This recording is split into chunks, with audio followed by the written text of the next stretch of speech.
Sapevate che Camille Saint-Saëns si vergognava profondamente della sua composizione più famosa?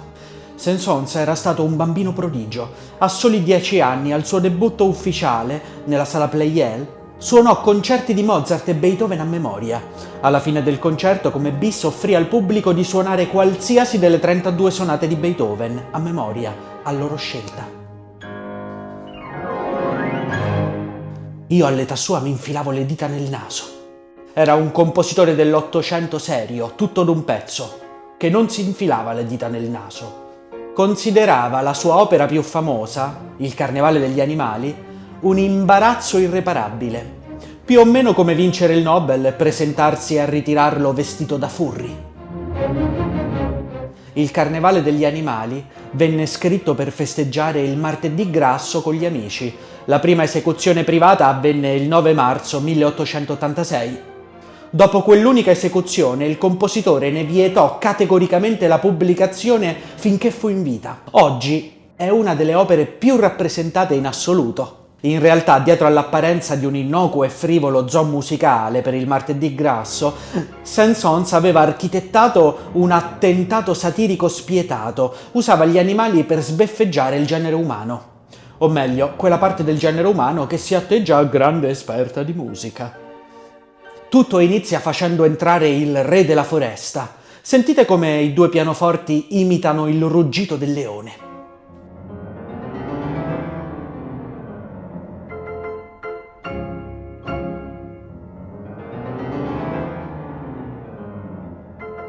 Le mie preferite però sono le tartarughe. Come imitare in una composizione decente un rettile che impiega 3 giorni per attraversare il salotto? Saint-Saëns ha un lampo di genio maligno. Prende il brano più adrenalinico e frenetico dell'epoca, il Can-Can dall'Orfeo all'Inferno di Offenbach.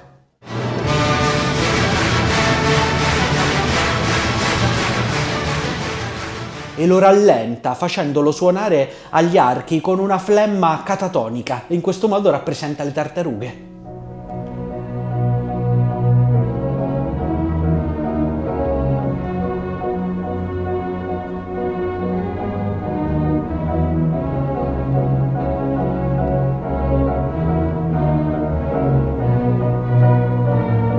È la perfetta rappresentazione dell'eternità, che come ci insegna la filosofia è una cosa terribilmente lunga, specialmente verso la fine. Ma il vero motivo per cui Saint-Saëns temeva per la sua vita sociale è il movimento personaggi con lunghe orecchie, i critici musicali, che lui rappresenta come asini.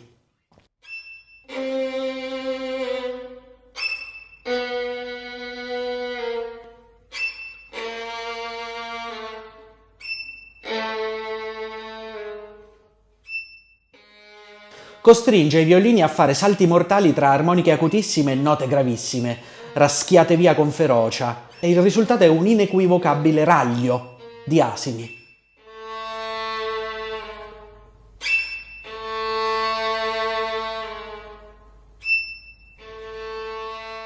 Saint-Saëns voleva alludere al fatto che il mondo musicale è pieno di asini, anzi richiede una complessa tassonomia linneana per distinguere gli asini dai cani, dai maiali.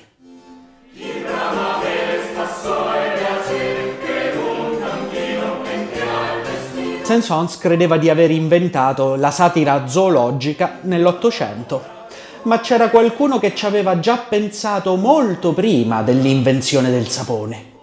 Siamo nel 1608 e Adriano Banchieri è un monaco benedettino, un musicista geniale con un gusto per la comicità surreale. Ha scritto decine di opere comiche, satiriche e divertenti, La pazzia senile, La barca di Venezia per Padova e Il festino nella sera del giovedì grasso avanti cena, che contiene il famoso contrappunto bestiale alla mente. Nulla fides est. Banchieri era organista a Bologna, dove aveva fondato l'Accademia dei Floridi. Era un tipo eclettico, molto simile a Saint-Saëns. Era anche un teorico musicale geniale. autore dell'Organo Suonarino del 1605, che a dispetto del titolo è un trattato importantissimo nella storia della musica. Pensate che ai suoi tempi la scala musicale di base aveva ancora 6 note, era un esaccordo. Banchieri, nelle sue prime opere, propose per primo il nome Ba e B per il Si bemolle e il Si naturale. Pensate a quanto sarebbe stato divertente. Do, Re, Mi, Fa, Sol, La, Ba.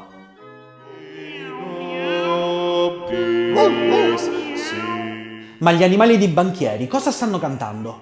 È la parodia del mondo accademico del suo tempo. Gli animali eseguono un esercizio musicale estremamente colto dell'epoca. Cantano, come si diceva, super librum, alla mente, improvvisando su un frammento di base.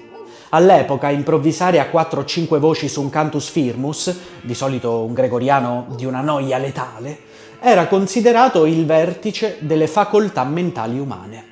Se sbagliavi una nota o facevi una quinta parallela, venivi direttamente consegnato all'Inquisizione spagnola. Banchieri prende questa pratica serissima e la mette in parodia. Affida al basso un finto e pomposissimo latino maccheronico e le voci entrano facendo i versi dei vari animali, la civetta, il cuculo, il cane, il gatto, eccetera.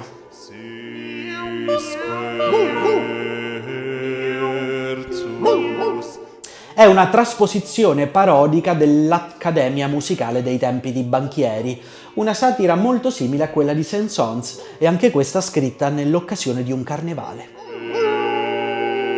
E ora faccio un appello a tutti quei compositori contemporanei che scrivono musica in cui gli strumenti vengono suonati in modi alternativi.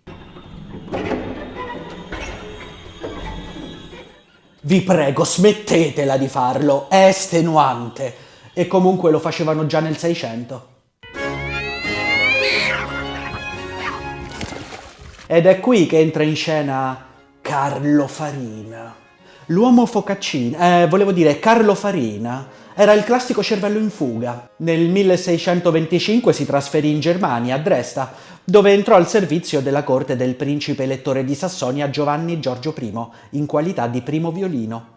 Nel 1627, in un evidente stato di nevrosi organologica, Farina pubblica Il Capriccio Stravagante, in cui sperimenta suoni strani e inusuali. Per fare il gatto utilizza il glissando, facendo scivolare il dito sulla tastiera del violino.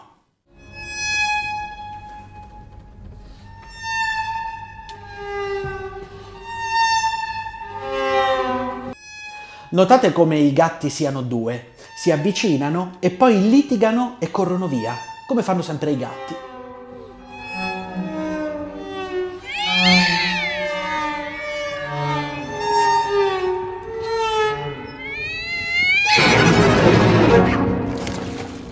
Ora, un semplice glissando nel 1627 equivaleva a sputare nell'occhio all'arcivescovo di Sassonia.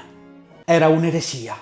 I suoi colleghi orchestrali lo guardarono con tale terrore che Farina dovette allegare alla partitura un manuale di istruzioni per rassicurarli sul fatto che producendo quei suoni non sarebbero diventati automaticamente dei luterani. Nell'appendice dell'opera Farina introduce per la prima volta tecniche esecutive che i musicologi definiscono estese, come per esempio il collegno. Ma tutti vi starete chiedendo la stessa cosa. Ma Francesco, tu ci hai detto i soliti animali, il cane, il gatto, noi vogliamo animali strani, particolari. E io vi ho capito a voi. E allora iniziamo con il Moscerino di François Couperin del 1717.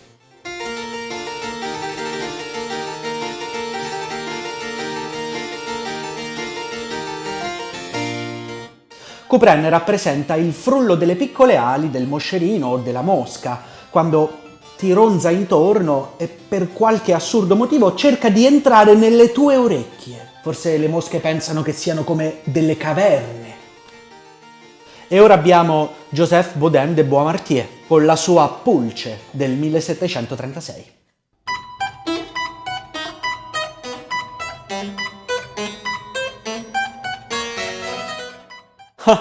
Molto grazioso. Io ho avuto le pulci e non è così grazioso, ve lo posso assicurare.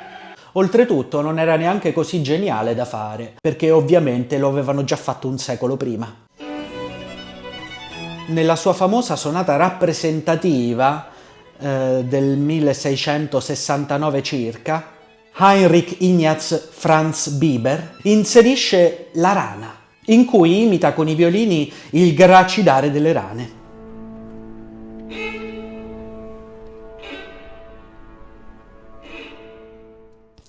Ma se dobbiamo andare indietro nel tempo, il grande premio assoluto della satira zoologica va al Cinquecento e a Josquin des Prez con El Grillo.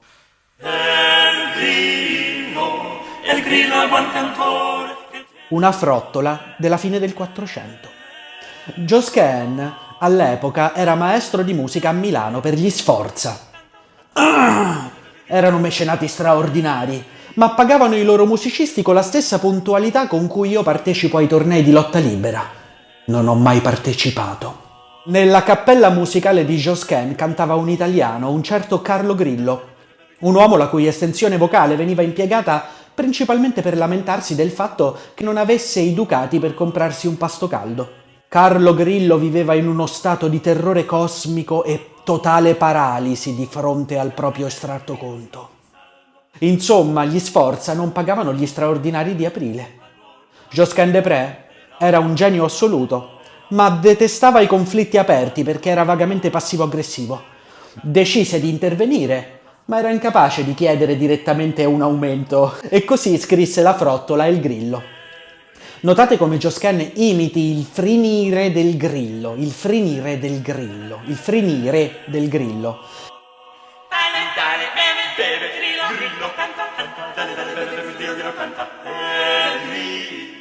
Ma dietro c'è anche un messaggio politico. Josquin loda il grillo perché tiene un lungo verso e rappresenta questo lungo verso musicalmente.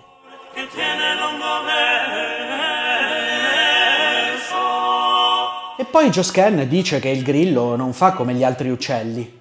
Evidentemente nella tassonomia del Quattrocento il grillo, avendo le ali, per il pensiero analogico veniva assimilato agli uccelli. Ma questo è un altro discorso. E il grillo non fa come gli altri uccelli, che volano via. Si sta riferendo a Carlo Grillo, il suo collega.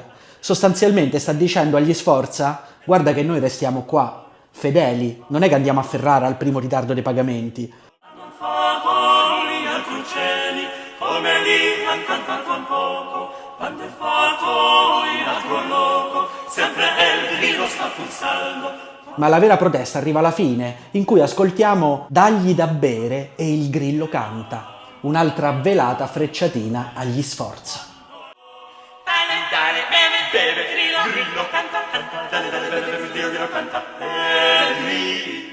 E voi, quali animali avete incontrato durante il vostro percorso musicale? Fatemelo sapere nei commenti.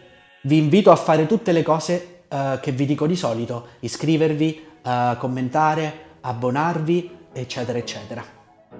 Ciao, al prossimo video!